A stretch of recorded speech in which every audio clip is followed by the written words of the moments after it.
Bonjour, Eddie. Oh, bonjour. Bonjour. Bonjour, monsieur. Bonjour, monsieur. Bonjour.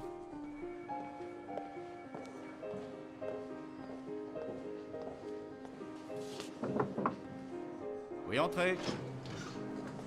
Ah, bonjour, Eddie. Bonjour, monsieur Martin. Asseyez-vous.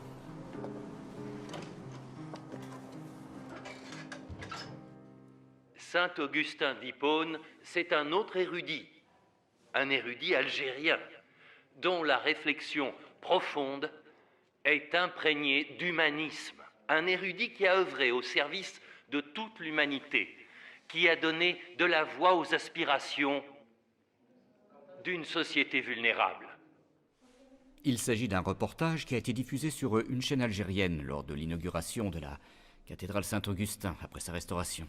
Je pense l'avoir vu lors de sa diffusion, monsieur Martin. Écoutez, Eddie, le monde entier étudie la philosophie du grand Augustin et son apport dans la philosophie et dans l'humanité. Il y en a même qui considèrent que c'est le premier philosophe du christianisme occidental, alors qu'en réalité, il est berbère. Personne ne sait, ou très peu de gens, qu'il est algérien. Je pense que l'occasion est trop belle, avec cette inauguration de la cathédrale Saint-Augustin, pour que vous réalisiez un docu-fiction sur Saint-Augustin. Moi? Oui, vous. Vous, parce que vous êtes l'homme de la situation, parce que vous avez notre confiance, parce que vous êtes d'origine algérienne, et je pense que cela va vous faciliter la tâche. Merci beaucoup, monsieur Martin, pour votre confiance, mais franchement, j'hésite un peu à voyager en Algérie. Écoutez, je ne comprends pas votre réaction, je trouve même ça étrange.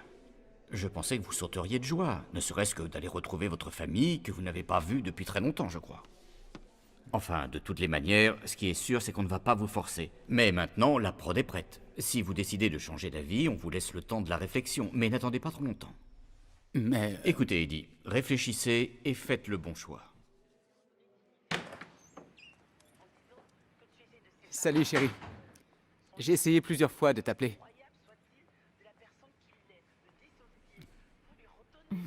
Assieds-toi, j'ai un truc à te dire. Moi aussi, j'ai quelque chose à te dire. D'accord, viens t'asseoir. Oh, doucement, s'il te plaît, Eddie. Je suis enceinte. Tu es enceinte? Oui, c'est ça. Est-ce que t'es sérieuse? Ça fait même 2 semaines que je le soupçonnais et aujourd'hui, j'en ai eu la confirmation. Et c'est quoi la solution maintenant? Qu'est-ce que tu veux dire par c'est quoi la solution? Il faut que tu comprennes, c'est pas trop le moment. J'ai suffisamment de boulot à faire, d'accord? J'ai des objectifs à tenir. Oublie cette histoire de bébé. Excuse-moi, mais je te parle pas de m'épouser, j'ai juste dit que j'attends ton bébé, c'est la moindre des choses. Si cela ne te convient pas, on ira chacun de son côté. Kenza, pourquoi tu t'évertues à détruire notre relation? On est bien comme ça suffit. Pour toi, ça suffit. Tu considères que notre relation n'est que purement physique. Ça n'a rien à voir avec l'amour. L'amour, c'est le sens du sacrifice, du partage et de la responsabilité. Mais tu n'as pas l'air de connaître ces valeurs. Attends. Je t'aime, Kenza. Moi aussi, je croyais que tu m'aimais.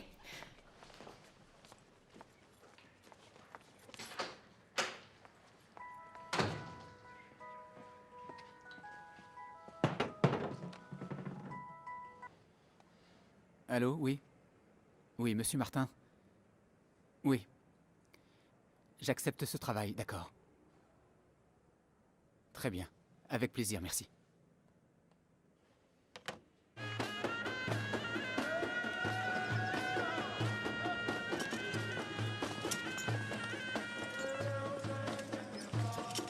Bon, écoutez, on se voit à l'hôtel, d'accord? D'accord, Merci. ouais. Taxi? Bonjour, vous êtes libre? Oui, bonjour. Je vous dépose où? À Soukaras. Très bien.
Bonjour. Oui, bonjour.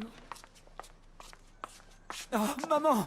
Maman! Mon fils Eddie. Oh, mon fils chéri. Comment vas-tu, mon grand garçon? Ça va, maman? Tu m'as tellement Et toi? manqué. Tu m'as Je manqué suis si aussi. heureuse. Tu changes pas. Ça fait si Je suis longtemps. tellement content. Il y a 7 ans que je ne t'ai vu. Je suis si heureuse. Oh, mon fils. Sois le bienvenu. Enfin. Ici Jamila, ta belle-sœur. Bonjour, Jamila. Enchantée. Comment ça va? Je suis ravie Enchantée. de faire ta connaissance. Oh, Moi Jamila, ma fille, peux-tu aller dire à ton mari que son frère vient d'arriver de France? Dis-lui de venir immédiatement ici, vas-y. Oui, j'y vais tout de suite. Merci, ma fille. Oh, attends, Jamila, attends. Dis aussi à Dima que son grand frère est à la maison. Fais vite, s'il te plaît. D'accord. J'étais sûr que le jour viendrait où ton pays finirait par te manquer. Tu sais quoi, Eddie? Avant d'être embauché à la banque, j'ai bossé dans une boîte de production. Une boîte de prod ici en Algérie? Oui, il y en a beaucoup, qu'est-ce que tu crois? Il y a la boîte de production, et en plus, Rahal a une chaîne de télévision. Ah oui, c'est bien. Il a une chaîne de télévision en plus. Et Youssef, tu connais bien Rahal, n'est-ce pas? Tu le fréquentes toujours. Bien sûr, c'est un de mes meilleurs amis, et on travaille ensemble depuis des années. Alors il faut que tu le vois dès que possible. Peut-être qu'il aura un poste dans sa chaîne pour mon fils Eddie. Quoi, tu parles de moi? Bien sûr de toi et de qui d'autre. Tu es Non. mon fils. Écoute, maman, j'ai déjà un job, je ne cherche rien. J'ai compris. T'es là pour monter ta boîte, c'est ça? Non, désolé, mais vous ne m'avez pas compris. Je suis venu de France juste pour faire un film ici, c'est tout.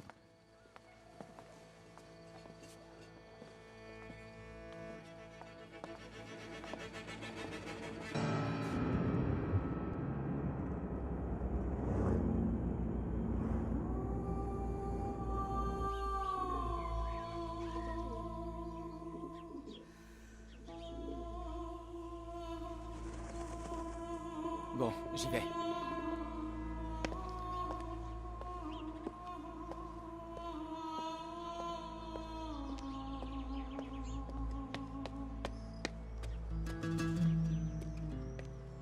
Et voici l'œuvre complète de saint Augustin en latin. Ça, c'est le trésor de la bibliothèque. Une édition qui date des années 1760. Et parmi ses œuvres, il y a les Confessions, un ouvrage qu'il a écrit lui-même de son vivant et qui est considéré comme la vraie naissance d'un genre littéraire et connu comme l'autobiographie et qui n'était pas connu chez les Grecs. Je vois. Et pour vous, voici les Confessions en français. Excusez-moi, mon père. Devrait-on comprendre par confession la reconnaissance des fautes et péchés commis selon l'Évangile, ou bien autre chose? Il est vrai que l'ouvrage contient la reconnaissance des fautes, mais pas uniquement. Il évoque aussi les dons.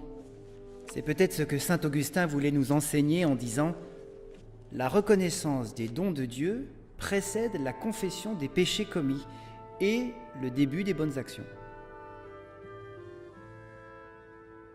Patricius a envoyé son fils étudier à Madore, un bourg situé à quelques encablures de Tagaste. Mais Augustin, le révolté, s'est habitué à fréquenter le théâtre. Eh bien moi, je serai indifférent à son égard, tant qu'elle m'admire. Mais cela n'empêche pas, maître, que ses rêves deviennent enfin réalité. Accordez-lui un baiser, allez la voir, maître. Ah, en voilà une bonne idée. Et je vais m'enquérir de ce pas. Allez-y.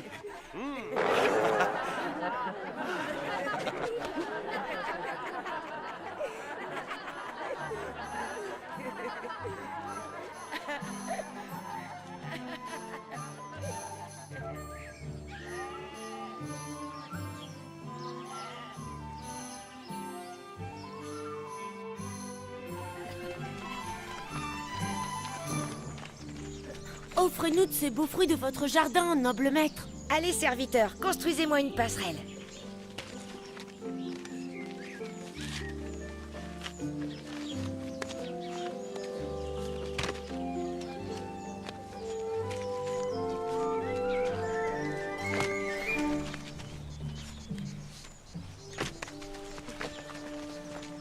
Allez, tenez mes bons serviteurs. Merci, mon maître. Merci pour ta générosité, maître. Que pensez-vous d'Augustin? Un héros ou un enfant de cœur? Augustin! Augustin! Augustin! Hé, vous là-bas! Bande de petits voleurs! Voleurs! Arrêtez-vous, voleurs! Ah, petit pas! Pas si vite! Arrête-toi! Reviens ici! Arrête-toi, sale petit chacal! Je vais aller voir ton père Patricius pour ce que tu m'as fait! Ah oui, vous allez voir mon père? Oui, je le connais! Et je connais aussi ta mère, Monica! C'est une dame bien vertueuse! Comment diable peut-elle avoir un voleur comme toi pour enfant? Je vais lui dire ce que tu as fait! Oh non, je vous en supplie pas, ma mère. Je vous promets de plus le refaire. J'implore votre pardon. Allez, viens là! Sale petit voleur! Je n'ai pas dérobé de fruits parce que j'avais faim, mais parce que le vol est une chose interdite. J'ai fait cela. J'ai éprouvé un certain plaisir à voir mes amis m'admirer. C'est alors que je me suis rendu compte que l'être humain est naturellement porté à faire le mal. Oui, serre-moi, oui. Alors comme ça, tu veux dire que toi, Ilius, le coureur de jupons, tu as consacré tout ton fichu temps à Madore à travailler comme un forcené. En fait, pas vraiment. Madore foisonne de tavernes et je ne peux m'en passer, tu le sais bien. Mais j'aime aussi le théâtre. Je suis même un passionné. Le théâtre? Oui. Comment ça, le théâtre? Oh, c'est très simple. Les pièces qu'on joue au théâtre sont absolument formidables. C'est à pleurer de rire, tu peux me croire. Demande donc à Augustin. Augustin? Quel Augustin? Eh ben, ton fils, qui d'autre? Et qu'est-ce que mon fils Augustin, qui est parti étudier à Madore, a à voir avec le théâtre? Vas-y, dis-moi, hein? C'est à moi que tu demandes? Demande-lui. Je l'ai vu tout récemment au théâtre où se jouait une de ses farces. Le fier soldat. Il avait l'air transporté de joie.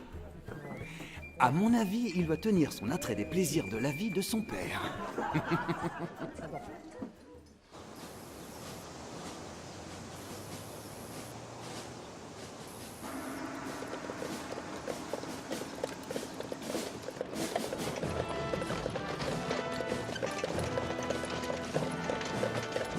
Quel honneur pour nous tous et pour Tagaste, ô grand C'est génie! Augustin, le fils de Patricius. Oui, quelle splendeur, tout cet apparat, on croirait voir un roi.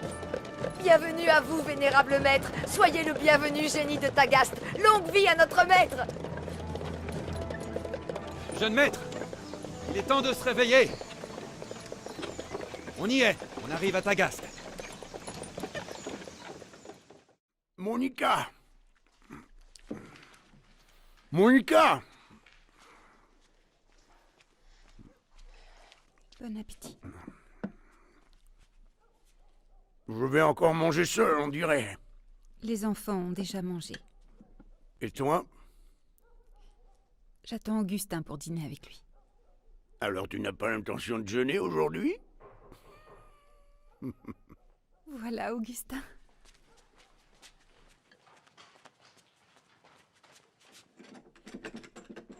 Augustin.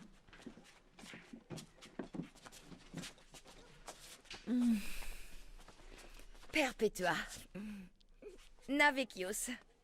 Tu peux me dire pourquoi tu arrives si tard, Augustin?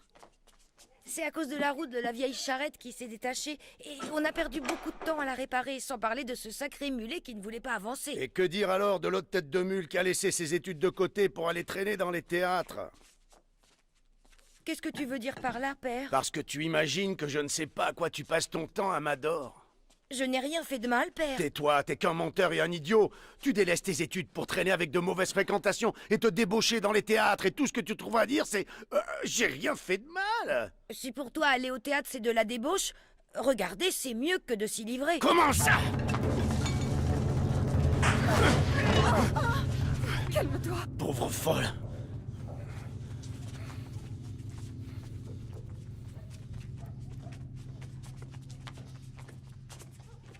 Ne sois pas en colère contre ton père. Car tout ce qu'il fait, c'est juste pour que tu deviennes un jour le plus grand orateur de toute la Numidie. Alors pourquoi il me défend de faire ce qu'il fait lui-même et plus encore, bien plus? Même si c'est vrai, tu dois lui obéir, il est ton père. Mon père, oui, mon père. Je n'arrive plus à te comprendre, mère. Comment peux-tu le défendre et parler exactement comme lui alors que c'est toi qui le fais le plus souffrir? Combien de fois je t'ai entendu pleurer quand il rentrait à l'aube en titubant, sachant avec qui il avait passé la nuit et ce qu'il faisait. Et maintenant tu prends la parole pour te mettre de son côté alors que d'habitude tu ne dis jamais rien. Je ne comprends plus. C'est normal de ne pas comprendre. Car si tu connaissais notre Seigneur Dieu et les commandements de son évangile, tu saurais alors que l'évangile m'a appris qu'en tant qu'épouse, je dois obéir à mon mari et lui pardonner, et aussi prier pour lui.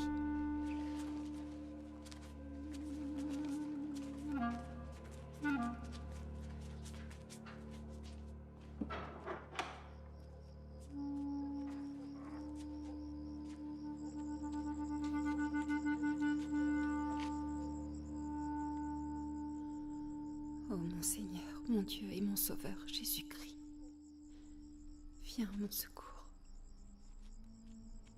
Aie pitié de ton humble servante. Que ta miséricorde atteigne le cœur de Patricius. Illumine l'âme et le cœur de notre fils Augustin. Éloigne-les du mal et des passions de ce monde. Mène Augustin sur la voie de l'obéissance. Et ne laisse pas les péchés le dévoyer, Seigneur. Purifie-le de tous ses démons, de ses pensées mauvaises et impures. Écoute ma plainte. Entends mes supplications et exauce ma prière. Toi qui es le roi, toi qui es le glorieux et l'éternel. Amen.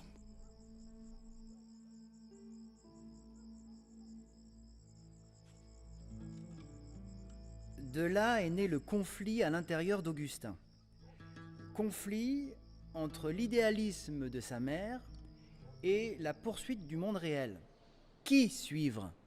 Le monde emberlificoté des dieux de son père ou le chemin de soumission qualifié d'amour dans l'évangile de sa mère? Coupé. On passe à la suite, mon père. Que les dieux bénissent le très noble Romanianus. Patricius, comment vas-tu? Très bien, monseigneur. Je vous prie de bien vouloir pardonner ma venue sans vous en avoir averti. Ça ne fait rien. Qu'attends-tu de moi? Il s'agit de mon fils, Augustin. Il a abandonné ses études à Mador, cela fait déjà plus d'1 an. Pour quelle raison? Aller étudier à Mador ne lui plaisait pas. Pour être tout à fait honnête, les frais de ces études sont devenus trop lourds pour moi. Je n'arrive plus à subvenir à toutes ces charges, monseigneur. Donc tu as besoin de mon argent, Patricius? En vérité, j'ai besoin plus de votre aide que d'argent, noble Romanianus. De mon aide, tu dis? Et quel genre d'aide attends-tu? Je souhaiterais que vous m'aidiez grâce à l'influence que vous entretenez avec les nobles de Carthage, afin que mon fils Augustin puisse continuer ses études de rhétorique. À Carthage? Comme tout ça est étrange, Patricius. Comment parviendrais-tu à subvenir aux frais à Carthage alors que tu n'arrives même pas à payer ceux de Mador? J'avoue que tu m'intrigues. Tu dois être conscient que je ne vais pas pouvoir t'offrir mon aide toute ma vie. Tu sais que tu peux compter sur moi. Mais là, il ne s'agit pas seulement d'une année ou deux. Cela risque de prendre beaucoup plus longtemps. J'en ai bien conscience. Je souhaite seulement avoir votre appui pour le début. Ensuite, je ferai tout mon possible pour le prendre moi-même en charge et qu'il réalise notre rêve. Écoute-moi, Patricius. Les ambitions que tu as pour ton fils sont certes honorables. Néanmoins, ce que je pense, c'est qu'il serait judicieux qu'elles soient réalistes. Il vaut mieux éviter de poursuivre des rêves inaccessibles. Je vous remercie, Seigneur. Mais qu'est-ce que tu as, Patricius? Je n'ai rien. Rien du tout. Allez, ne t'inquiète pas. Je suis sûre que tu as fait tout ce qu'il était possible de faire. Sois certain que le Seigneur ne nous laissera pas.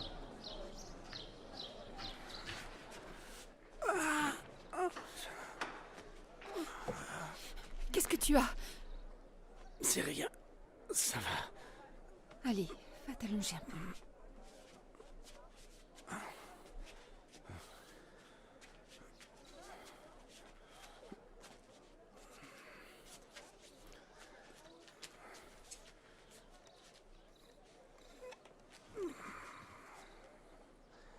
Laissons ce problème entre les mains sacrées de Dieu.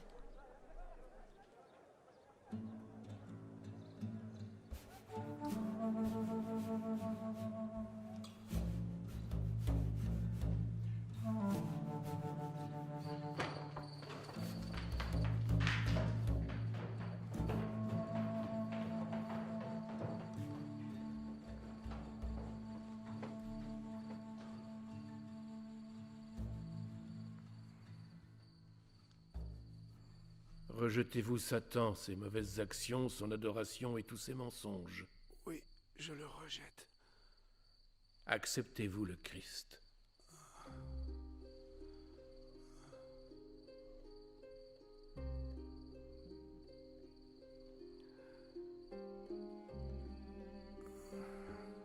Oui, j'accepte le Christ.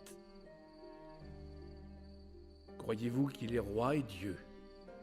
Oui, je crois qu'il est roi et qu'il est notre Dieu.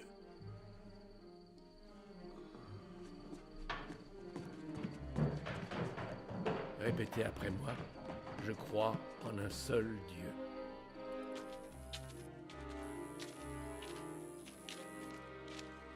Dis, pourquoi t'es parti en laissant notre père? Qu'est-ce que je suis supposé faire? Eh bien, rester auprès de lui. T'as pas l'air triste comme moi qui soit malade. En vérité, je suis très triste, parce qu'il croit que grâce à son baptême, il deviendra un vrai chrétien, et qu'il pourra jouir d'une vie éternelle, comme ne cesse de dire Mère. Je suis désolée, mais je comprends rien à ce que tu dis.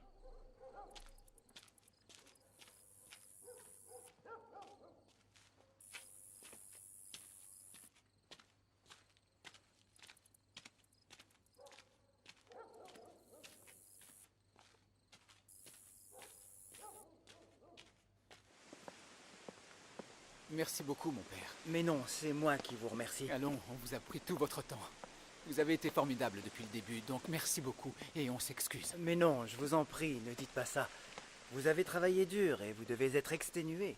Pour ma part, ma collaboration s'arrête ici, en Algérie. Quant à vous, le chemin est encore long.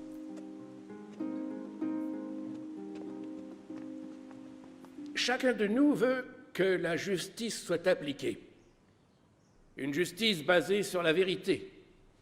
Mais que signifie donc la vérité? Enfin, j'aimerais conclure mon propos en toute objectivité en disant que la vérité reste à jamais cachée et ne peut la trouver que celui qui veut réellement la chercher, celui qui possède des yeux clairvoyants et un très grand discernement. Celui qui est doué de sagesse et de probité comme vous. Excellent, excellent, excellent, excellent, excellent.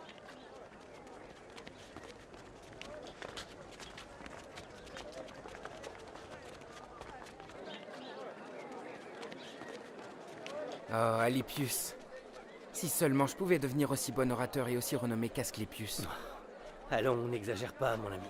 Les rêves ont aussi leurs limites. Augustin! Oh, mère! Enfin, je te trouve. Je t'ai cherché partout. Que se passe-t-il, mère? Tu vas pouvoir réaliser ton rêve. Tu vas partir à Carthage pour étudier la rhétorique et le droit. Vraiment? Oui, vraiment, Augustin. Tu remercieras Madame Abraska. Elle a réussi à convaincre son mari de tout régler pour toi à Carthage. Tu iras même habiter chez l'un de ses proches. L'âme de feu ton père, Patricius, peut se reposer désormais. Alypius, tu vois bien que les rêves n'ont pas de limite. Je veux que tu saches, mère, qu'une fois installé à Carthage, je me consacrerai jour et nuit à travailler durement. Ainsi, j'accomplirai mes études en très peu de temps. Et à mon retour à Tagaste, je serai professeur orateur. Comme ça, je serai près de toi, de ma sœur et de mon frère.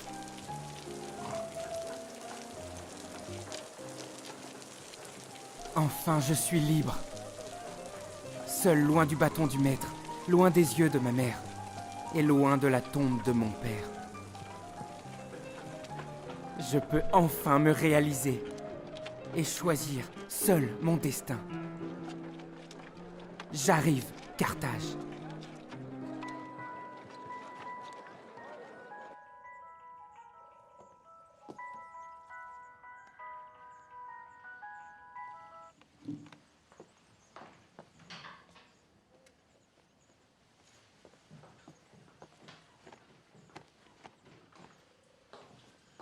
Eddie! Oui, maman. Qu'est-ce que fait cette valise ici? Je dois aller à Carthage. À Carthage? Oui, Carthage en Tunisie. Je sais bien que Carthage se trouve en Tunisie. Ce qui me gêne, c'est que depuis que tu es arrivé, je n'ai pas eu le droit de te voir ne serait-ce que plus de 10 minutes. Tu comprends ça? Tu n'as pas eu un seul mot gentil à mon attention, et pas le moindre regard de tendresse. Moi qui ne t'ai pas vu depuis plus de 7 ans. Et voilà que maintenant tu me laisses encore.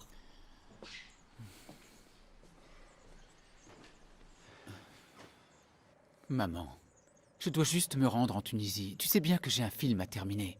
Je regrette, c'est mon boulot. Bon, écoute-moi. Je te promets que dès que je reviens, nous sortirons, toi et moi, et nous irons boire un petit café, et on ira se balader. Tu me promets? Tu ne me racontes pas d'histoire? C'est promis, maman. Mais juste à une seule condition. Que j'ai ta bénédiction. Que Dieu t'offre tout ce que tu désires et te guide, et mon Dieu, faites qu'il revienne à moi en pleine santé.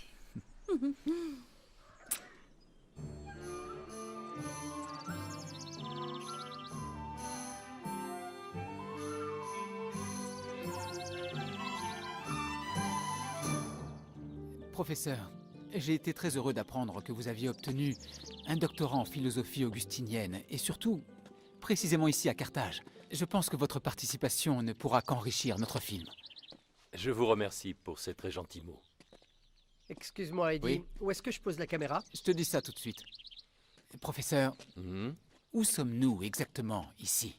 Cette zone englobe tout un quartier où vivaient jadis les riches et les nobles de Carthage. Donc on peut supposer que cette maison est sans doute celle de Népridius, la demeure où avait séjourné Augustin. Oui, certainement. D'accord. Si je suis venu à Carthage, c'est grâce à mon père qui a toujours rêvé que je devienne un orateur instruit et renommé. Et aussi grâce à ma mère qui a lutté et s'est obstinée pour que ce rêve devienne réalité après la mort de mon père. En fait, tu veux poursuivre ce rêve uniquement pour satisfaire tes parents ou bien parce que tu désires plus que tout pouvoir devenir un brillant orateur? Lorsque j'étais à Mador, j'ai appris l'art de faire pleurer les spectateurs et ainsi d'écrire leurs émotions les plus profondes et les plus persuasives, afin d'assujettir le sentiment de l'auditoire, et cela a été une vraie réussite. C'est là-bas que j'ai senti que les traits qui me caractérisent commençaient à se préciser, et que l'étude de la rhétorique, de l'argumentation et de la démonstration est la voie unique qui fera de moi un futur grand orateur. Tu sais, Augustin, qu'on se ressemble tous les deux énormément, car je suis moi-même un passionné inconditionnel des débats intellectuels, et j'adore connaître et apprendre tout sur les religions et leurs origines. Les religions et leurs origines? C'est étrange. Comment ça, étrange? Tu veux dire quelle relation ont les dieux que nous vénérons avec l'étude des religions et leurs origines? Tout simplement, il n'y en a aucune. Aucune.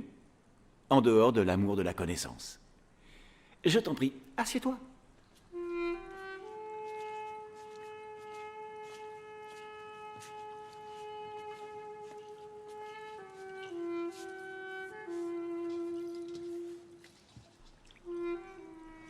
Allons, ne sois pas si timide.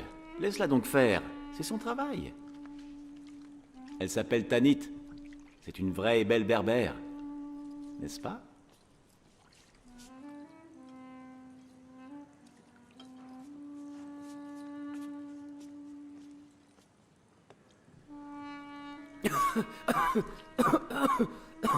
Ça n'a pas l'air d'aller, l'ami.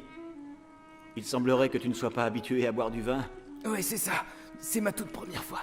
Eh bien, il faut un début à tout. Mais continue. Ton discours est fascinant. Tu parles de mon discours sur les débats intellectuels ou bien sur le vin?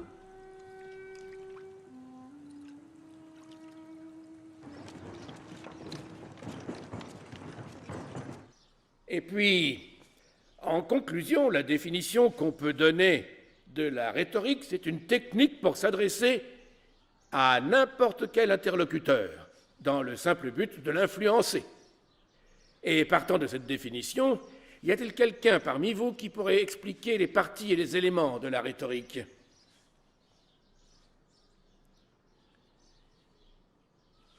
Vous, quel est votre nom? Augustin, maître. Et d'où êtes-vous originaire, Augustin? De Numidie, maître. De la ville de Tagaste. Tagaste. Je m'y suis déjà rendu il y a un certain temps de cela pour une affaire que j'avais à plaider. Je ne m'y suis pas plu. Pour être tout à fait franc, les compensations de cette affaire étaient très intéressantes. Je veux dire pécuniairement, ce qui m'a consolé.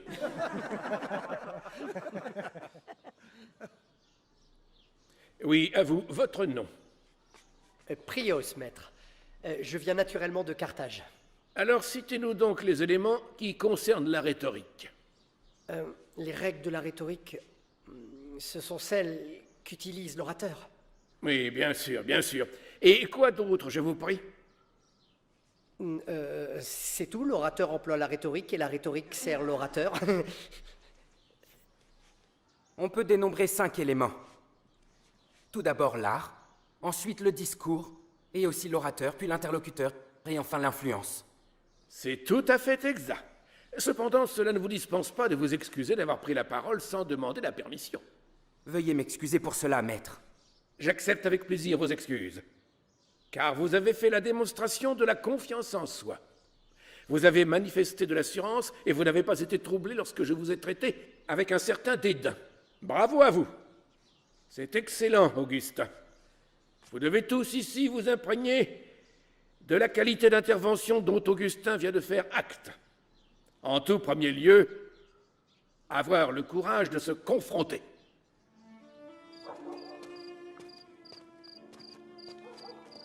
La vérité. Où se trouve la vérité? Existe-t-elle réellement? Tout le monde la cherche. La vérité reste cachée, et seul celui qui la cherche la trouve. Seul celui qui possède la clairvoyance et un grand discernement la trouve. La vérité. Seul celui qui est doué de probité et de sagesse tel que vous peut la trouver. Excellent. Est-ce que notre brillant orateur désire quelque chose? Oui.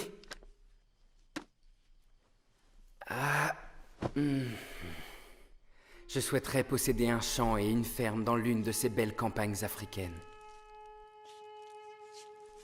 Avec des fontaines d'eau fraîche comme celles que l'on trouve chez les riches à Carthage. De jolies fontaines décorées avec du marbre de la belle région de Carquoan. Et aussi des statues à l'effigie des grands empereurs. Et encore d'autres statues représentant de jolies femmes. Et une bibliothèque. Oui, une bibliothèque dotée des plus beaux manuscrits. Pour y passer mes vieux jours dans la paix. Et n'y a-t-il aucune place pour l'amour dans vos rêves? Comment? Oh, veuillez me pardonner. Je me suis un peu égarée, maître. Je vais préparer votre repas.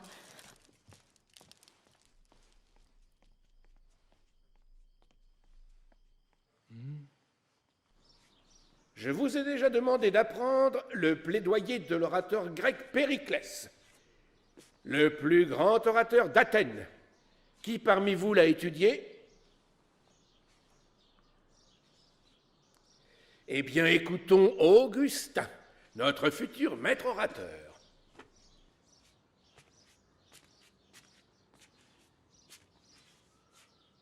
Honorable assistance, je vous invite à faire de votre nation le centre de vos pensées. Et si vous y parvenez, rappelez-vous tout d'abord que c'est grâce au courage de ces héros qui ont donné leur vie pour le peuple tout entier. Nous leur devons toute notre reconnaissance pour cela, à jamais. Et chacun d'entre eux a eu droit à son tombeau. Je ne fais pas ici allusion à un tombeau qui contient leurs ossements retournés en poussière, mais je pense ici à celui qui comprend leur mémoire et leur notoriété. Un tombeau, c'est ce qu'on mentionne à chaque fois que l'on parle d'honneur.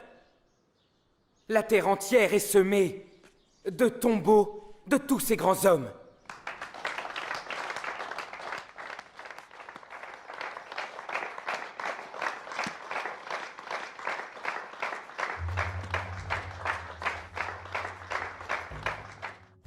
Ô Seigneur, mon Dieu, mon Sauveur, et mon Roi Jésus-Christ, veille sur mon fils Augustin dans son exil. Éloigne-le de Satan et de ses serviteurs. Ne l'abandonne pas. Sois avec lui. Purifie ses pensées. Et quitte-le vers toi. Attends un peu, toi. Quoi? Quoi? Tiens. Prends ça.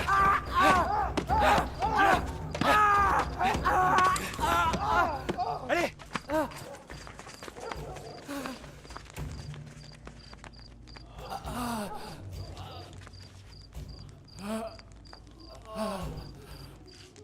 S'il commet un péché, pardonne-le lui. Ne lui en veux pas, Seigneur, car tu es le chemin, la vérité et la vie.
Personne ne croit que la volonté seule permet de réaliser de bonnes œuvres, à moins d'avoir la grâce de Dieu.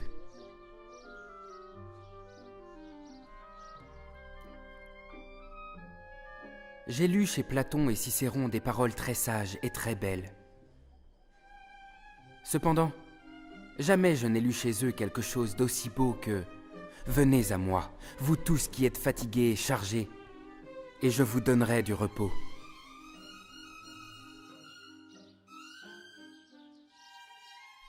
Combien de fois ai-je prié avec dérision? Dieu, fais que je devienne pur et que je puisse ignorer les tentations, mais pas tout de suite. Avoir la foi, c'est croire en ce qu'on ne voit pas. Et la récompense, c'est de voir ce en quoi on a foi. Quelle grande foi tu avais, mère. Quelle que soit la gravité du péché, il ne faut pas désespérer de ta miséricorde, mon Dieu. Qu'est-ce qui ressemble à l'amour? Elle a des mains pour aider les autres. Elle a des pieds pour se hâter au secours des pauvres et des nécessiteux. Elle a des yeux pour voir la misère et le besoin. Elle a des oreilles pour entendre les plaintes et le chagrin de son prochain. C'est la définition de l'amour. Oui, à vous, Augustin. Le grand maître et orateur Cicéron a dit « L'histoire est le seul témoin des temps. La mémoire de la vie, l'enseignante de la vie, la messagère de l'Antiquité et la lumière de la vérité. Cela veut-il dire que si nous explorons notre propre histoire, nous trouverons la vérité ? Ne soyez donc pas si naïf, Augustin. Je veux dire, il n'y a pas qu'une seule vérité absolue dans cette vie. La vérité est uniquement ce que vous ferez pour pouvoir prouver aux autres que ce que vous avancez est l'entière vérité. Augustin, attends-moi. Est-ce que je peux te parler si tu n'es pas trop occupé? Bien sûr, oui. J'ai bien écouté tes remarques sur la vérité avec Maître Asclépius. Oui? Je voulais juste savoir si tu as trouvé la réponse. Comme tu le sais déjà, Maître Asclépius est un très grand orateur. Et ses réponses suscitent toujours beaucoup d'autres questions qui nous poussent à réfléchir. Et chaque nouvelle question provoque encore et encore d'autres questions. Ça pourrait finir par vous déprimer. Pourquoi tu ne lirais pas la Sainte Bible? Tu pourrais bien y trouver la vérité. Non, je ne pense pas. Je l'ai déjà lu à maintes reprises, et je l'ai trouvée plutôt confuse. J'ai pu aussi voir dans l'Ancien Testament certaines qualités attribuées à tort à Dieu, comme la colère, la tristesse, le dépit et encore d'autres qualités auxquelles ma raison refuse d'adhérer. T'es-tu intéressé à l'enseignement de l'Église? Non, pas du tout. À vrai dire, pour moi, les enseignements de l'Église sont comme des vieux contes pour enfants. Et puis, leur but ultime est plutôt d'asseoir leur autorité. Écoute-moi, Augustin. Par exemple, qu'est-ce que tu dirais si je répondais à ton interrogation? À quelle question? Où se trouve la vérité? Vas-y, je t'écoute. Dans l'enseignement du manichéisme. L'enseignement du manichéisme? Oui. C'est le prophète Mani qui a fondé le manichéisme. Il est né il y a une centaine d'années à Babel. Et c'est au travers de ses enseignements que Mani a réussi à réformer et réunir les trois grandes religions, c'est-à-dire le zoroastrisme, le christianisme et le bouddhisme, pour en faire une religion universelle. Ainsi, le manichéisme est devenu la nouvelle religion de la vérité et de la paix de l'esprit. Donc le manichéisme serait la vraie vérité? Tout d'abord, ce qu'il faut connaître et apprendre, ce sont les paroles du prophète Mani. Le monde est constitué de deux anciennes origines, lumière et obscurité.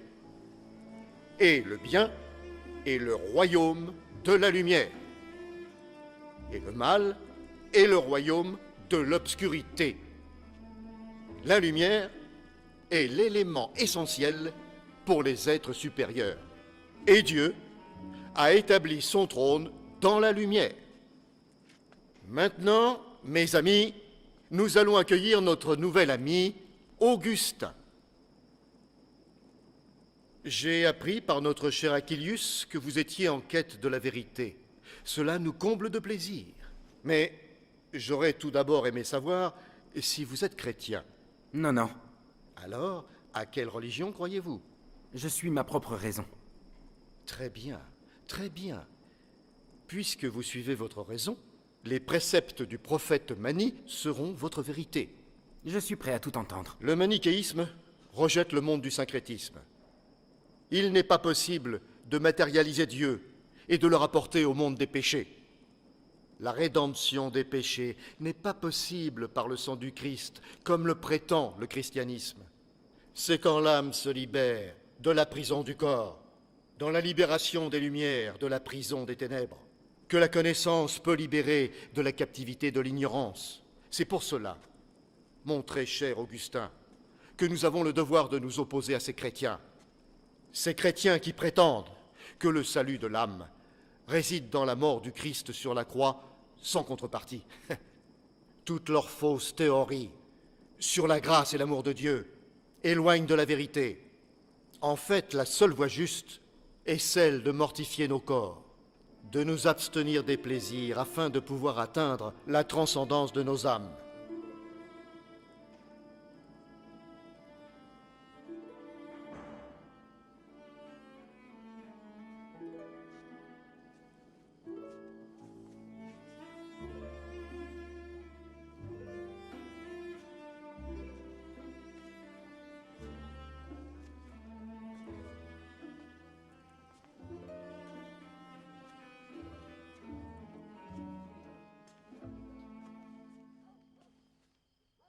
Tanit?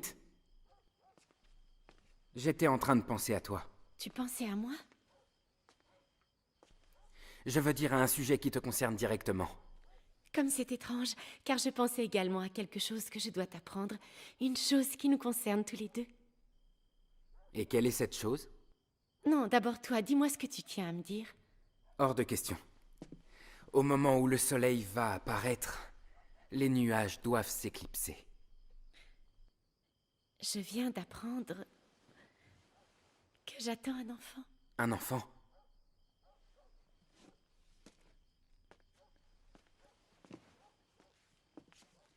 Augustin.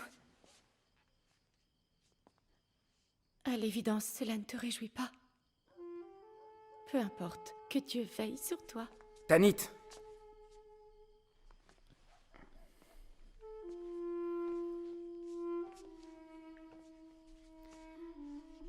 Tu sais bien que je ne te laisserai jamais.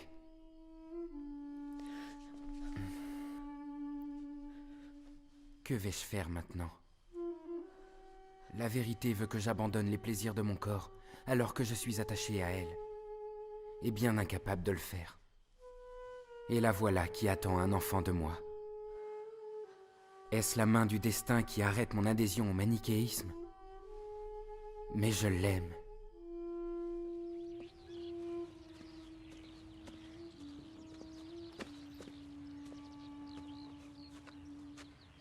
Allô, oui, Kenza? Eddie, comment ça va? Ça va bien, et toi? Je me sens un peu seule sans toi, Eddie. Pourquoi tu me laisses comme ça? Tu ne veux plus me parler parce que je porte ton enfant. J'ai besoin de savoir. Je ne te demande même pas de le reconnaître. Cet enfant aura les mêmes droits que ce soit en France ou en Tunisie. C'est pour ça que je fais tout cela. J'ai besoin de toi. Je t'aime, Eddie. Est-ce que tu comprends? Écoute, Kenza, moi aussi je t'aime, mais tu sais bien que je suis coincé ici. Tu veux quoi, que je quitte mon travail et que je rentre? C'est impossible. Je n'arrive plus à te croire. Comment je peux te prouver ma sincérité? Laisse-moi venir pour finir le séjour avec toi. Tu me manques, Eddie. J'en peux plus de rester seule. Bon, c'est d'accord, tu as gagné. Et si tu penses que c'est une preuve d'amour, très bien, je suis d'accord. C'est vrai? Oui, tu peux venir. Je t'adore, Eddie. Je t'aime. Moi aussi, je t'aime. De tout mon cœur.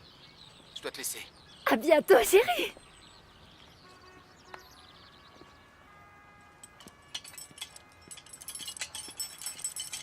Augustin est maintenant le père d'un petit garçon qu'il a eu avec Tanit, sa maîtresse. Cet enfant s'appelle Adéodate, ou Adéodatus, qui signifie don de Dieu. À cette époque, et bien qu'Augustin s'évertue à la défense du manichéisme, en fait il vivait un profond conflit intérieur. Un conflit intime. C'est ce conflit qui le poussera à prendre une décision très importante. Cette décision changera radicalement sa vie. Je dois me rendre à Tagaste. À Tagaste? Oui, Tagaste. Mon chez-moi. Et combien de temps comptes-tu rester là-bas? Ce ne sont pas des vacances. Je veux rentrer pour y vivre. Comment ça? Tu as tellement travaillé pour obtenir tout ce que tu as, ton rang à l'université, ta belle demeure luxueuse, et tes affaires, et voilà maintenant que tu décides d'aller vivre à Tagaste. Là, j'avoue, je te comprends plus. Oui, moi non plus je ne me comprends pas, vois-tu. Mais en fait, je n'éprouve plus autant de plaisir dans tout ce que je fais. Rentrer à Tagaste et y enseigner la rhétorique me permettra peut-être de me satisfaire. Et le sentiment de faire quelque chose d'utile pour ma ville et transmettre ce savoir à ceux qui ne peuvent pas voyager est, je crois, ce dont je ressens le plus le besoin. Surtout que j'étais moi-même dans ce cas de figure à mes débuts. Ma famille a eu du mal à payer mes études. Tu sais, tu es une véritable énigme pour moi, Augustin. Tu raisonnes de brillante façon, mais tu restes encore un très grand sentimental. Il est plutôt rare de trouver la raison et les sentiments chez une seule personne. Et toi, tu seras toujours d'une grande éloquence, Népredius. Non, je le jure sur les dieux. Ce n'est pas un compliment, c'est la vérité. Qu'est-ce que tu comptes faire pour ton fils Adéodatus? Est-ce qu'il restera avec Tanit? Pas du tout. Je l'emmènerai avec moi. Et avec ta permission, je veux emmener aussi Tanit. Tu n'as pas besoin de mon accord. Je te l'ai déjà offerte, mon très cher ami. Et il me semble qu'elle ne t'est pas indifférente. Elle a été tienne et elle est restée depuis que tu as mis le pied dans cette maison.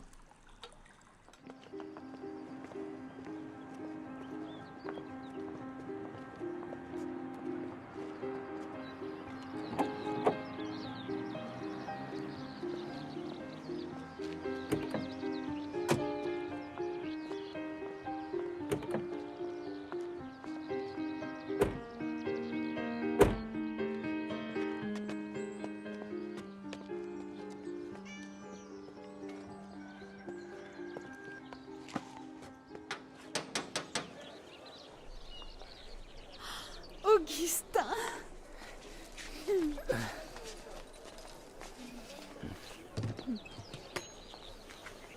Si tu savais comme tu m'as manqué, mère. Comme tu as changé, mon fils. Tu es un grand homme maintenant. Voici Tanit, ma femme. Tanit, sois la bienvenue à Tagaste. Je vous remercie, Madame Monica. Lui, c'est notre fils, Adéodatus, un don de Dieu. Un don de Dieu?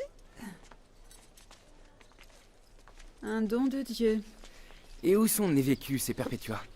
Névécus est au champ et Perpétua est dans sa chambre. Perpétua? Perpétua?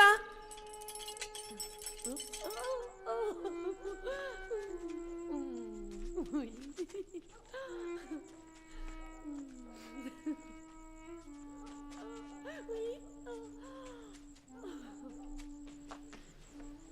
Tu pensais que je ne saurais pas que vous n'êtes pas marié, Augustin. Tout Tagaste est déjà au courant. Celui qui rapporte les nouvelles de Carthage m'a dit ce que tu fais. Et maintenant que tu es devenu célèbre, ces nouvelles te concernant sont précieuses. Tu sais, mère, j'aime cette femme.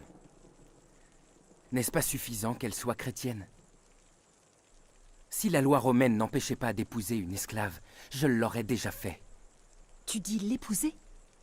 Et comment ça?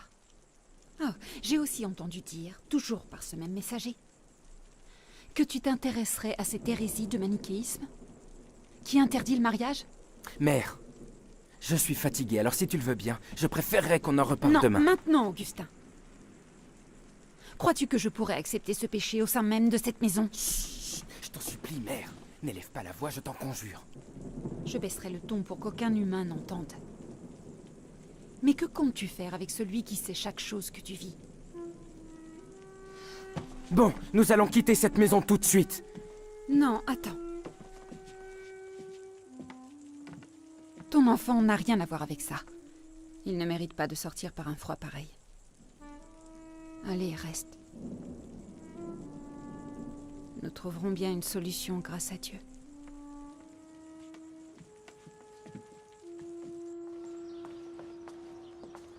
Comment vas-tu, mon fils? Alors, il en est où, ton film? Ça va. On avance bien, maman. Dieu merci. À votre santé. Merci, Jamila. Tu ne m'as toujours pas parlé de Kenza. De Kenza? Kenza travaille avec moi. Elle est française, d'origine tunisienne. Et c'est tout? Qu'est-ce que tu veux que je te dise de plus? Eh bien, cette fille parle beaucoup de toi. Ça me paraît clair qu'il y a quelque chose entre vous. Oui, il y a bien quelque chose. Je l'aime et elle m'aime aussi. Voilà ce qu'il y a. Et alors? C'est tout? Où veux-tu en venir, maman? Je veux seulement te dire que l'amour en Occident n'est pas l'amour que nous connaissons ici. Et l'amour chez eux, c'est l'amour qui n'existe qu'entre le mari et sa femme. Et alors, ça change quoi, dis-moi? Pourquoi veux-tu parler de ça maintenant? J'ai du travail. Donc je peux en conclure que vous vivez comme un vrai couple. Non? Et l'enfant qu'elle a dans son ventre, c'est le tien? C'est elle qui te l'a dit? Elle n'en a pas eu besoin. Et je ne suis pas aveugle. Et je l'ai remarqué à sa façon d'agir quand elle jouait avec ton neveu. À chaque fois, elle l'éloignait de son ventre. J'ai compris qu'elle était enceinte. Peu importe. Que comptes-tu faire? Tu y as pensé?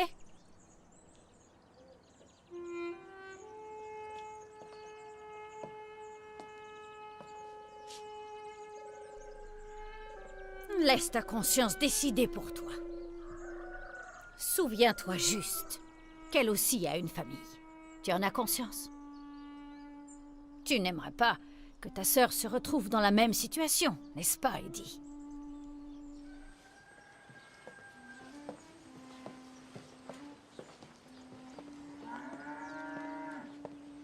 Hé, viens là.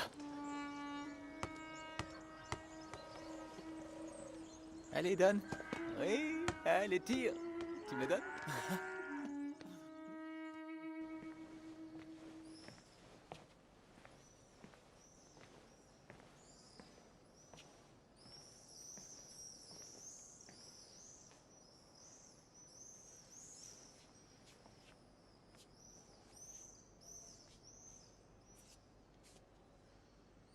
J'ai attendu avec une telle impatience qu'il revienne à Tagaste. J'ai bien cru qu'en le voyant ainsi tous les jours, mon cœur serait de nouveau en paix. Mais depuis son retour, ce n'est plus que souffrance. Il ne me reste que des regrets. Il est devenu le premier défenseur de cette hérésie qu'est le manichéisme. Laissez-le donc faire ce que bon lui semble. Et un jour, il se rendra compte qu'il n'y a rien à défendre dans ses théories, croyez-moi. Si vous pouviez lui rendre visite et lui parler, lui expliquer que vous étiez un adepte du manichéisme et que vous êtes devenu... Je vous ai dit de le laisser. Vous devez seulement vous contenter de prier pour lui, c'est tout. Il finira par comprendre, à travers toutes ses lectures, l'incohérence et l'absurdité de ce courant. Devra-t-il être encore égaré pendant plusieurs années, s'il continue à s'entêter? J'avoue être en plein désarroi. Mais enfin, comment fait-il pour croire à tous ces commandements si complexes? Et pourquoi refuse-t-il la Bible et sa simplicité? N'ayez crainte, car l'enfant de ses larmes ne s'égarera jamais.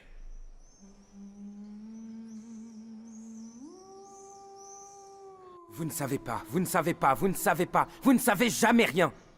Tout ce que vous faites ne sert à rien si vous n'y réfléchissez pas. Pourquoi apprenez-vous vos leçons si vous n'aimez pas ce que vous apprenez? Le cours est fini. Sortez!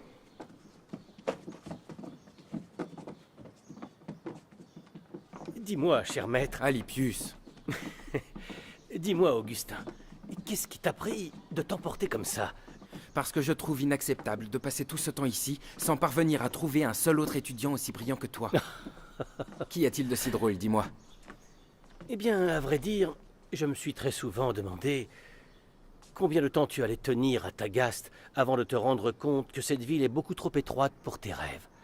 D'ailleurs, je me rappelle de cette phrase que tu m'as dite un jour. Les rêves n'ont pas de limite.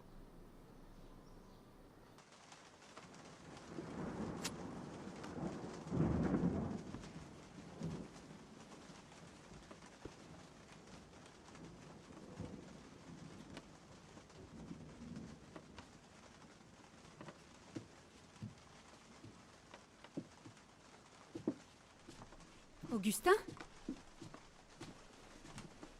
Où est-ce que tu vas avec toutes ces affaires? Réponds-moi, Augustin. À Carthage. Carthage? Pourquoi veux-tu y retourner alors que tu es revenu ici et de ton plein gré? Oui. Je sais bien, mère. Mais ma lassitude est trop grande pour vivre à Tagaste. Et je crois que mes rêves s'effondreront si je reste. Ici, mes étudiants ne me laissent aucun espoir d'en obtenir la moindre gloire. Et ton fils? Et sa maman? Qui s'occupera d'eux quand tu seras loin? Ils ne méritent pas ça. Ils vont vivre comment sans toi? Je leur ai laissé assez d'argent pour qu'ils tiennent un bon moment. Il faut que tu me croies, mère. Dès que j'aurai une bonne situation à Carthage, je reviendrai les chercher. Aie confiance en moi.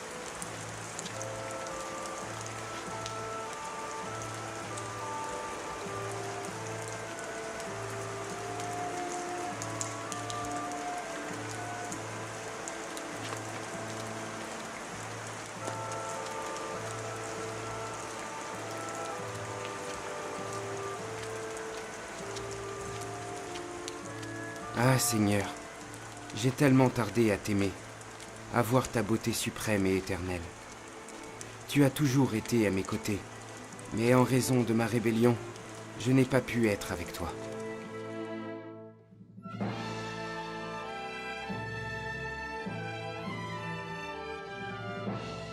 Pendant toutes ces dernières années, j'ai cédé à différents désirs. Je séduisais les gens et des gens me séduisaient.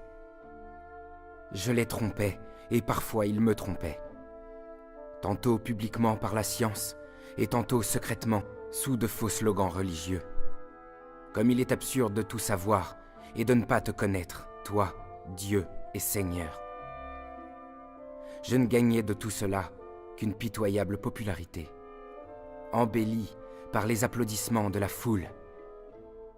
Et cela me tournait la tête. J'avais oublié que la fierté avait transformé les anges en démons, et que l'humilité a transformé des humains en anges. Les idées ont continué leur lutte dans ma tête sans relâche, jour après jour.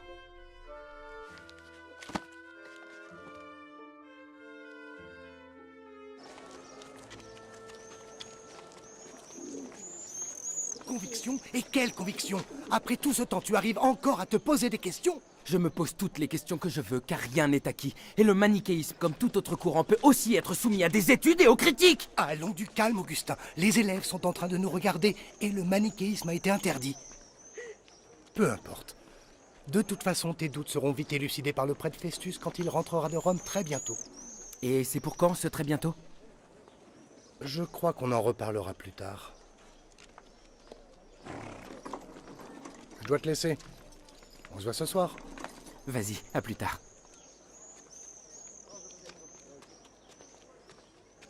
Oh, ma très chère mère. Adéodatus. Tanit, comment vas-tu? Tu nous as tellement manqué, mon chéri. Vous m'avez devancé. J'envisageais d'aller vous chercher à Tagaste. Vous avez très bien fait de venir. Allons à la maison. Allez, venez.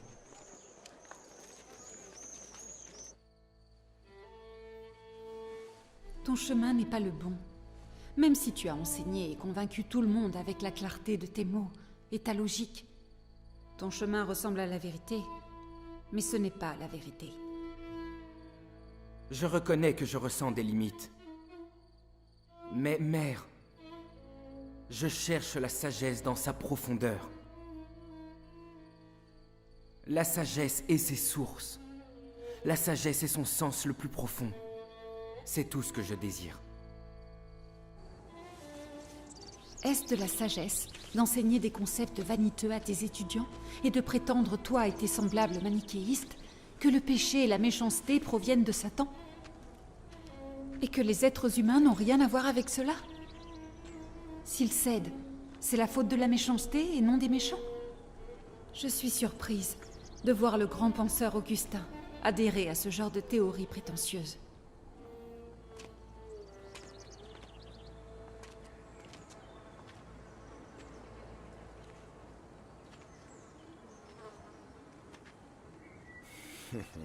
Quelle ironie du sort, tu ne crois pas? Tu es ici, à la place même où se rassemblaient les chrétiens quand ils étaient persécutés. Le même endroit qui nous rassemble ici aujourd'hui, échappant à notre tour à la persécution des chrétiens. Dans tout ce que tu viens de me dire, il n'y a pas un seul mot qui répond à ma question. Écoute, Augustin, un seul conseil. Ne laisse pas le savoir tuer ta foi, car la vérité est immuable. C'est nous, et nous seuls qui changeons. Voilà la vérité. La vérité, oui, la vérité! Je suis éreinté d'entendre ce mot vide de sens. La vérité sans une preuve, sans la moindre réponse. Vous prétendez corriger dans les livres sacrés tous les textes qui vous contrarient et qui vous dérangent. Quant à votre logique, elle consiste à tourner en dérision toutes les accusations contre vous. Et même Dieu. Vous considérez Dieu comme imparfait. Il serait même infecté d'une chose malsaine. Tandis que vos propres élites dissimulent un nombre incalculable de défauts derrière une prétendue vertu. Alors oui, je trouve légitime de réfléchir. Je demande. Et c'est toujours la même réponse. La vérité, elle ne change jamais. Seulement moi, j'ai changé. J'ai dit tout ce que j'avais à dire. Fais ce que bon te semble.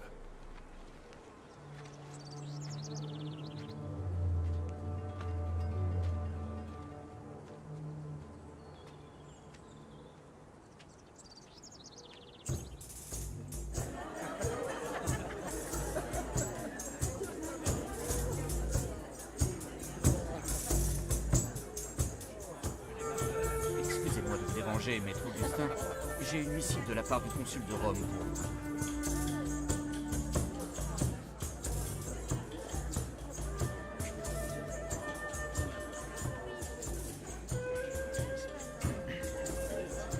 Pourquoi ne lis-tu pas cette lettre, Augustin? Crois-tu vraiment que ce soit le bon moment pour lire un courrier? C'est le consul de Rome, et son nom c'est bien Symmachus? Ah oui, c'est cela. Je pensais bien qu'il nous avait oubliés depuis son départ de Carthage. Qu'est-ce qu'il y a entre vous pour qu'il t'envoie un courrier, dis-moi? Cela doit être quelque chose de très important. Ah, très bien, je vais vous la lire, comme ça vous me laisserez tranquille.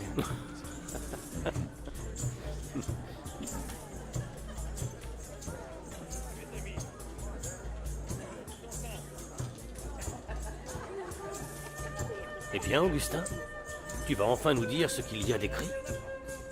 Symmachus. Symmachus me demande d'enseigner la rhétorique à l'université de Rome.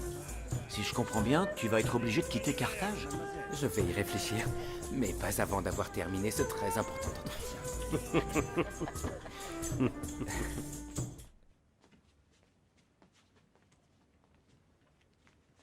Va mettre cette malle dans la charrette, j'arrive. À vos ordres, maître. Où pars-tu aussitôt, Augustin? Eh bien, je dois me rendre au port de Carthage. Un de mes amis doit embarquer pour la ville de Rome. Et il te faut prendre toutes tes affaires pour simplement aller le saluer? Eh bien, je comptais les lui donner pour qu'il puisse s'en servir le temps qu'il s'installe sur place. De plus, c'est un très cher ami qui m'a maintes fois aidé par le passé. Ah, Adéodatus. Mon cher enfant, comment vas-tu? Je vais très bien, mon père. Tu aimerais voir la mère, Adéodatus? Oh oui, je t'ai demandé tellement de fois de m'y emmener, ça oui, j'aimerais la voir. Ton père va pouvoir réaliser ton souhait. Il va tous nous emmener jusqu'au port. Là-bas, nous pourrons respirer tout ce bon air marin.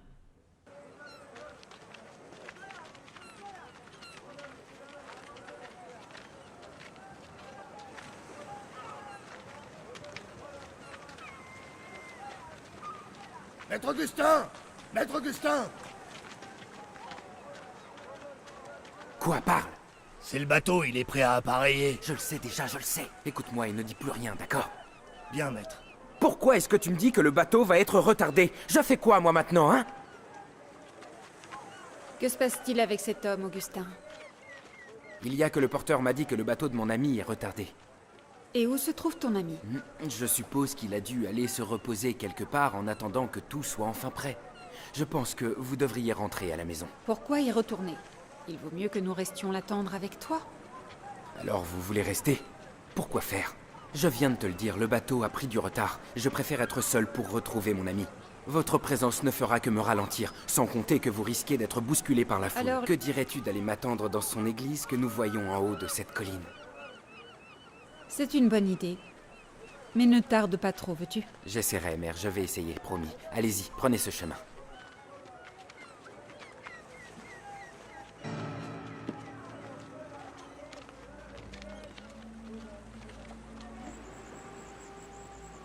Augustin?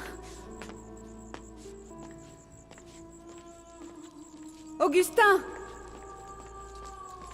Augustin!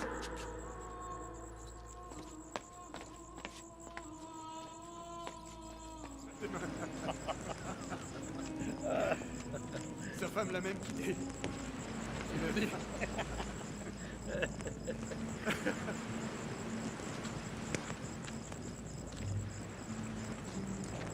Vous n'avez pas vu Augustin? Augustin? Ah oui, et il a embarqué tout à l'heure sur une de ces embarcations qui partent pour Rome. Tout va bien, faut pas s'inquiéter.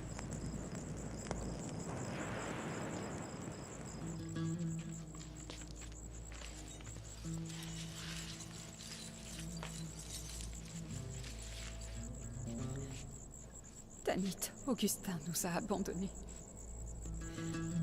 Il s'est embarqué pour Rome.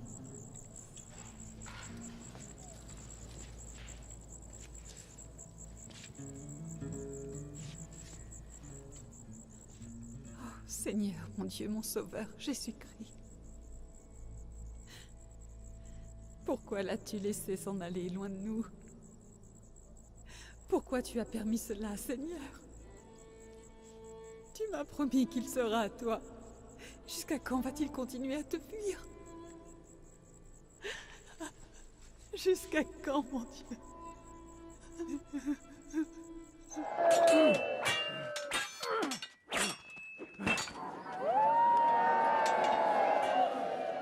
Si tu savais comme je suis heureux de te voir à Rome, Alypius. Quoi, tu ne supportes plus la vie ici à ce point? Je ne supporte plus la désinvolture de mes étudiants. Ils ne payent même pas mes émoluments.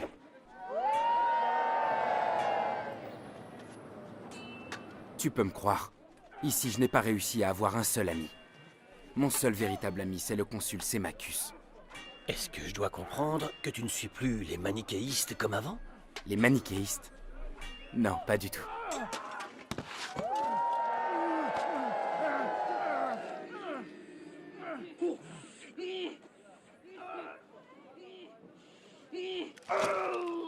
Écoute-moi, cher Augustin, tu sais bien que tu es l'une des personnes qui comptent le plus pour moi. Et j'ai bien compris lors de nos dernières rencontres que tu ne voulais pas rester plus longtemps à Rome. Alors quand le tribunal de Milan m'a indiqué qu'il recherchait urgemment un professeur de rhétorique, j'ai naturellement pensé que tu feras un excellent candidat pour eux. Merci. Merci énormément, monsieur le consul. Ce qui est le plus important, Augustin, c'est que ta voix résonne dans l'enceinte du tribunal de Milan, et le plus tôt possible. Je t'en prie.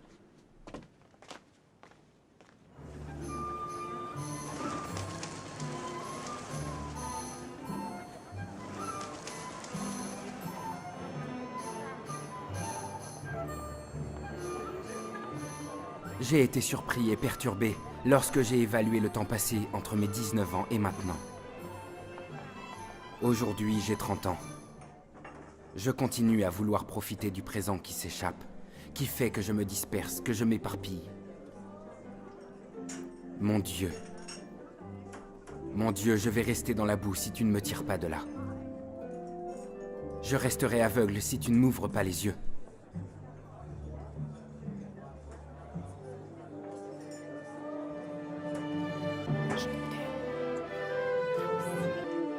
On dirait que le destin nous réunit toujours, hein? Ça va, Augustin? Augustin. Alors, comment va ton nouveau travail? Dis-moi. Oh, la situation ici à Milan est très différente de celle de Rome. Ma position en tant que professeur de rhétorique au tribunal de Milan m'a permis d'entrer en relation privilégiée avec le palais impérial. Non, tu dis le palais impérial? Oui. Non. Je vais devoir me méfier de toi, Augustin. Mais non, allez, entrez. Ah. Maintenant que tu es un proche du cercle fermé au palais impérial, as-tu des nouvelles d'Ambroise? Qu'est-ce qu'il a, Ambroise? Est-ce vrai ce qu'on dit de lui à Carthage? Et que dit-on sur lui? On dit que le philosophe Ambroise n'est pas un simple évêque et un philosophe, mais aussi un penseur plutôt courageux, et qui ne craint pas tous ces nombreux complots qui se trament au palais impérial. On peut dire que rien ne semble l'arrêter. Moi aussi, j'ai entendu dire que les pires orateurs et les manichéistes aiment et prennent plaisir à se confronter à lui. C'est quand même étrange que tu ne l'aies pas encore rencontré. Pourquoi le rencontrer? Parce que tu penses que cela me sera utile si je décide de le voir ou si je m'oblige à écouter sa philosophie? Dis-moi juste comment un évêque chrétien peut devenir philosophe. Là, je te reconnais bien là, mon ami, c'est la question. À part ça, je trouve qu'il manque quelque chose dans ta maison. Où sont les femmes? Dis-moi, tu as fait vœu d'abstinence à Milan? M'abstenir, c'est pas encore l'heure pour ça, elles sont en route.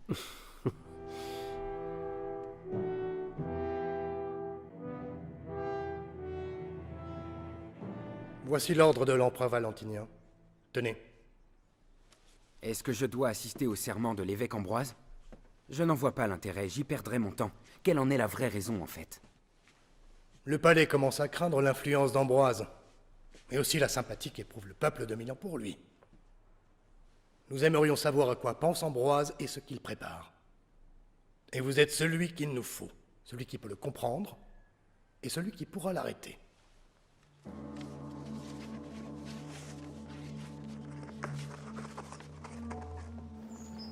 milieu de toutes ces contradictions, y a-t-il une solution contre l'erreur? Y a-t-il une rupture définitive avec le pouvoir de Satan? Y a-t-il une lumière éternelle qui jaillira pour devenir la caractéristique de la vie qui rejettera l'obscurantisme? Dans notre contemplation de la nouvelle ère, nous constatons que Dieu a pris forme humaine pour les malfaisants, les pécheurs et les déchus, et non pas pour les justes. Comme il le disait lui-même, je ne suis point venu appeler à la repentance les justes, mais les pécheurs. Nous pouvons donc comprendre que les justes, les parfaits, sont les plus éloignés de la face du Dieu clément. Ils ne peuvent pas connaître le goût de la bénédiction gratuite. Dieu va humilier les scribes, les pharisiens et les juges des peuples. Et nous voyons là la plus grande preuve du danger, de l'autosatisfaction qui a toujours été dénoncée par Dieu.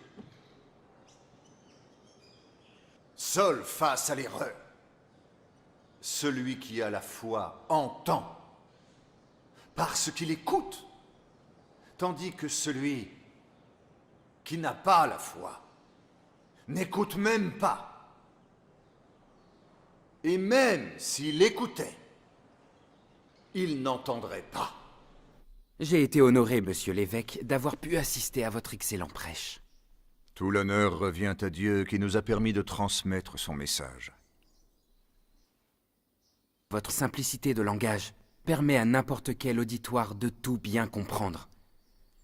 Et dans vos mots, il y a quelque chose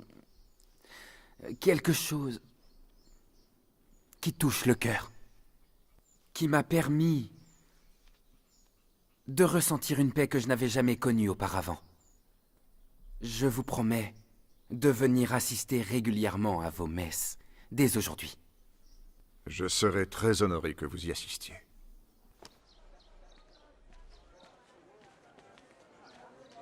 Oh, mère! Augustin, mon fils.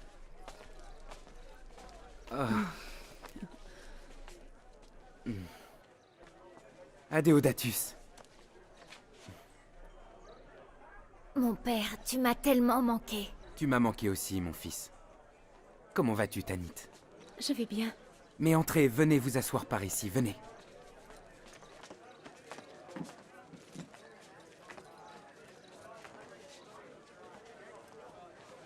Il semblerait que vous vous soyez donné du mal pour me trouver.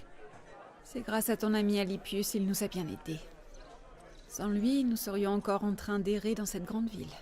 Oui, Milan est une grande et belle ville. Il y a beaucoup d'églises qui feront ton bonheur, mère, et tout particulièrement l'église de l'évêque Ambroise.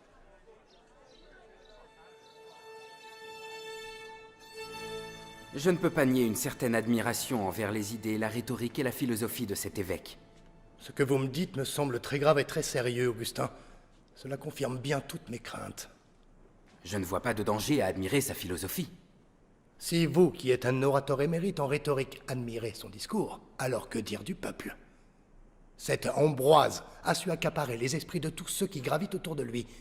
Il pourrait aisément influencer ces gens n'importe quand, attaquer le palais si l'envie lui en prenait. Mais ça n'arrivera jamais. L'histoire de cet évêque s'arrêtera ce soir.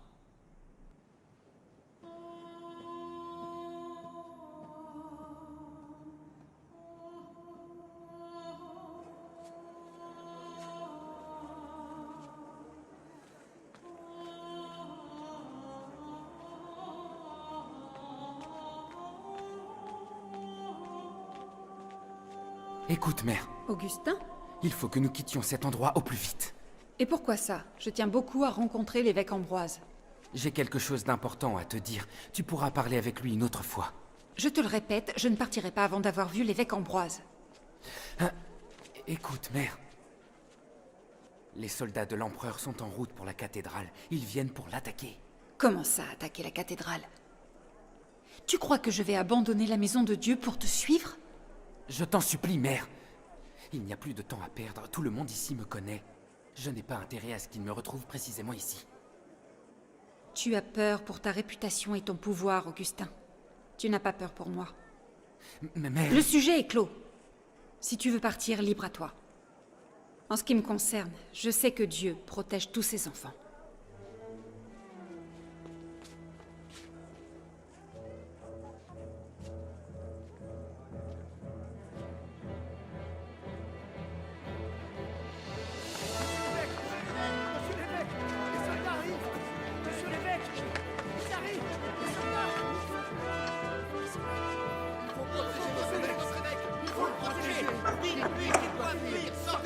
Que se passe-t-il? Et que signifie tout ceci? Les soldats de l'empereur ont encerclé la cathédrale et veulent l'attaquer. Mais jamais nous nous laisserons faire. Et nous les combattrons jusqu'à notre dernier souffle. Pour commencer, déposez les armes que vous avez en main. Vous devez garder uniquement les paroles de Dieu. Notre arme n'est pas l'arme du monde. Notre arme est spirituelle.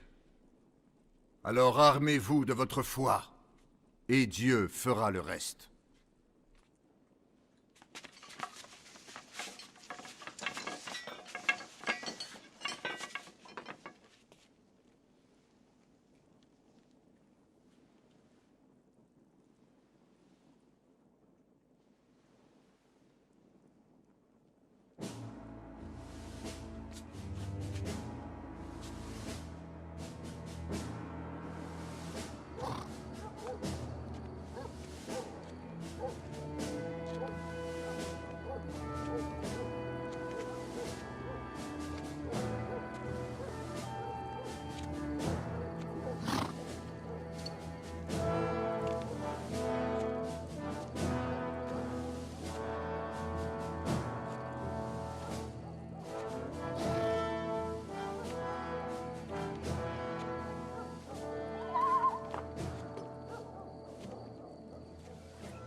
Je suis heureuse que le siège de la cathédrale par les soldats ne se soit pas terminé par un bain de sang.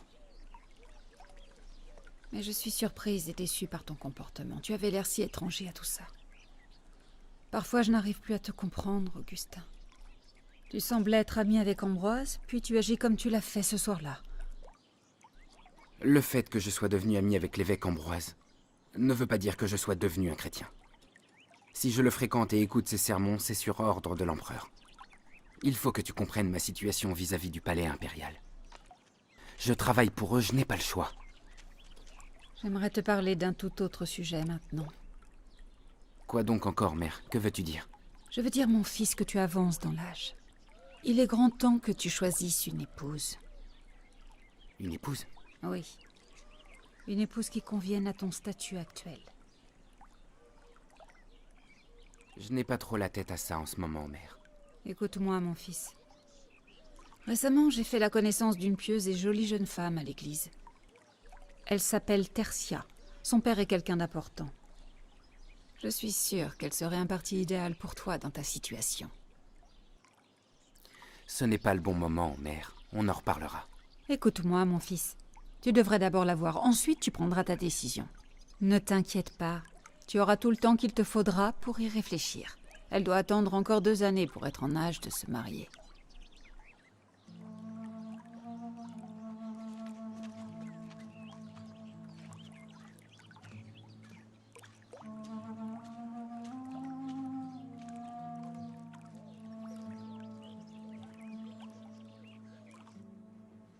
Eh bien, je vais répondre à ta question, Augustin. C'est le père Simplicianus qui m'a baptisé. Et c'est lui qui a baptisé également le grand philosophe africain très célèbre, Victorinus. L'évêque Ambroise m'a souvent relaté l'excellence de votre honorabilité. Il m'a aussi beaucoup parlé de vous comme quelqu'un de très brillant en rhétorique. Augustin, je sais que le père Simplicianus s'intéresse lui aussi à la philosophie, tout comme toi. Je suis sûr que vous allez vous entendre et devenir de bons amis. C'est un grand honneur pour moi.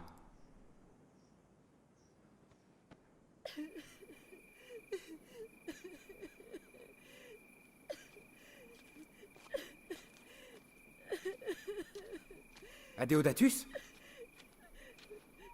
Pourquoi pleures-tu? Que se passe-t-il, fils? Parle-moi. Que se passe-t-il, mère? Il n'arrête pas de pleurer. Tanit a quitté la maison. Comment? J'ai essayé de l'en empêcher, mais elle a fui. Elle a dû entendre notre conversation sur ton mariage. Elle a préféré se sacrifier. Ainsi, elle ne sera plus un obstacle dans ton choix. J'ai tout fait pour l'en dissuader, mais je n'ai rien obtenu d'elle. En dehors de prendre soin d'Adéodatus. Elle a juré qu'elle ne sera jamais à un autre homme après toi.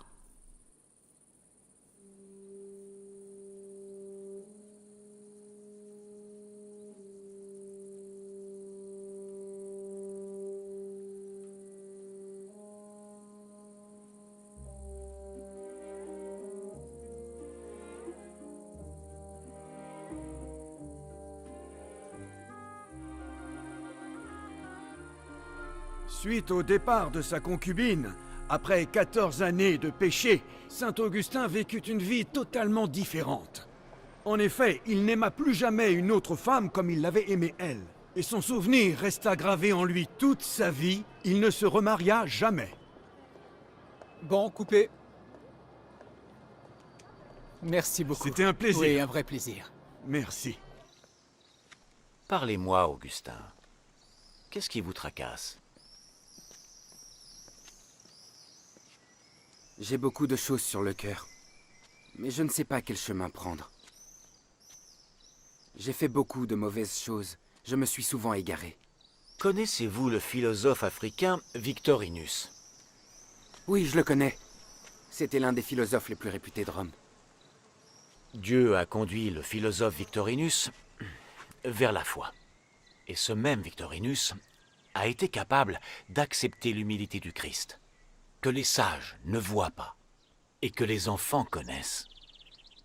C'est ainsi qu'il a déclaré sans gêne qu'il était un serviteur du christianisme et l'enfant de la joie. Rome n'a pas du tout apprécié, mais Dieu si. Victorinus, mon cher Augustin, cachait sa foi devant les gens et ne la déclarait qu'en présence du prêtre. Chaque fois, le prêtre lui disait « Je ne croirai votre foi que lorsque je vous verrai entrer à l'église, et seulement là. » Et ce jour a fini par arriver. Et le grand philosophe s'est enfin présenté devant le peuple de Dieu. Et humblement, il a déclaré, avec amour, sa foi envers Jésus-Christ, devant tous ces gens réunis dans l'église de Rome et qui criaient « Alléluia! Alléluia! Victorinus! Victorinus !»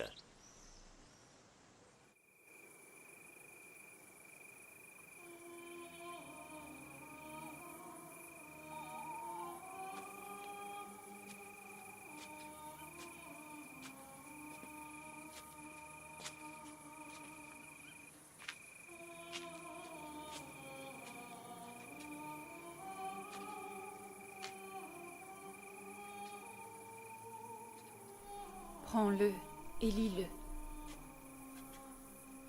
Prends-le et lis-le. Adéodatus?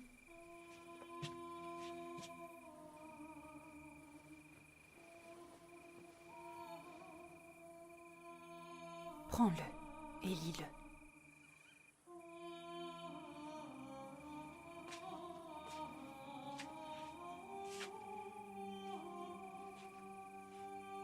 Prends-le et lis-le.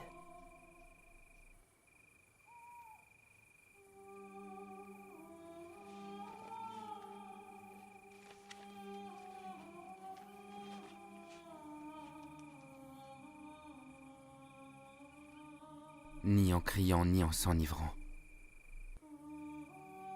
Ni en couchant et en se prostituant. Ni en se disputant, ni en convoitant. Mais en vous parant des habits de Jésus-Christ. Ne préparez pas le corps pour la luxure, au désir de la chair.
Pour la première fois de ma vie, je sens que tu me parles, Seigneur.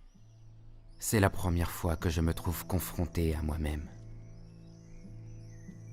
Ô Dieu, tu me mets face à moi-même pour que je voie toute la laideur de mes péchés. C'est la première fois que je me vois et j'ai peur. Mais comment et où s'échapper? Mon Dieu, je sens que maintenant tu regardes vers moi. Comme s'il n'existait aucun être que toi dans les cieux et sur terre. Toi seul, Dieu, sais que j'ai besoin de toi comme jamais auparavant. Aujourd'hui, je t'ouvre la porte de mon cœur et de ma vie. Je t'accepte comme mon maître et mon sauveur. Je regrette le temps passé loin de toi. Je regrette tout ce temps où je ne t'ai pas remercié. Merci. Merci. Merci parce que tu es mort sur la croix pour moi. Et pour que tu reconnaisses le repentir de tous ces nombreux péchés que j'ai faits, Seigneur. Fais que je vive selon ta volonté et non selon la mienne. Fais que je suive tes pas. Que je marche derrière toi. Et si je marche derrière toi, alors je te suivrai.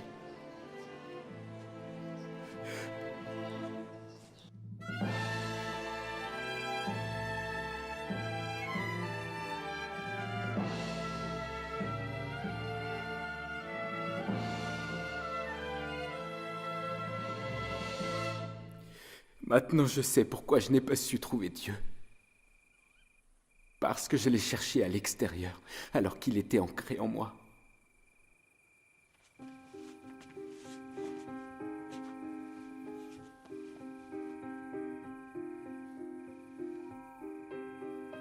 Ne crains rien pour lui, car le fils de ses larmes ne s'égarera jamais.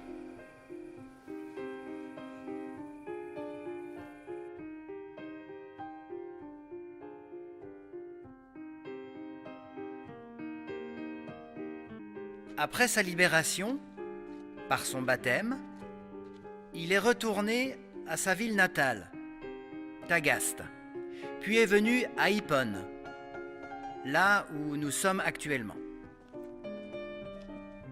Il a été ordonné évêque en 395 après Jésus-Christ. Après une vie pleine d'efforts, d'enseignement et de défense de la foi juste, après avoir composé plus de 232 volumes d'ouvrages considérés à travers les âges parmi ceux qui ont éclairé et enrichi l'intelligence de toute personne qui les a lus, Augustin, âgé de 76 ans, a regagné l'honneur céleste en 430 après Jésus-Christ. C'est le philosophe, le maître, l'orateur, le révolté, le religieux et l'évêque, l'homme des plus grandis. C'était saint Augustin, le soleil d'Ifriqiya, l'évêque des simples, l'enfant des larmes.